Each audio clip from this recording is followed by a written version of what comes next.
Part 69 of Complete Bible with Isha in Telugu version.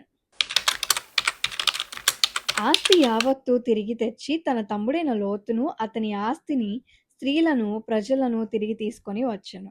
అతడు కొదొర్లాయోమెరును అతనితో కూడనున్న రాజులను ఓడించి తిరిగి వచ్చినప్పుడు సుధమరాజు అతన్ని ఎదుర్కొనుటకు రాజులోయ అను షావేలోయ మట్టుకు బయలుదేరి వచ్చెను.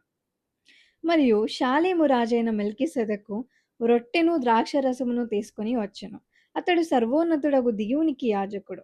అప్పుడు అతడు అబ్రామును ఆశీర్వదించి, ఆకాశమునకు భూమికిని సృష్టికర్తయను సర్వోన్నతుడవైన దేవుని వలన అబ్రాము ఆశీర్వదింపబడునుగాక అనియు, నీ శత్రువులను నీ చేతికి అప్పగింపిన సర్వోన్నతుడగు దేవుడు స్తుతింపబడునుగాక అనియు చెప్పెను. అప్పుడు అతడు అన్నిటిలో అతనికి 10వ వంతు ఇచ్చెను.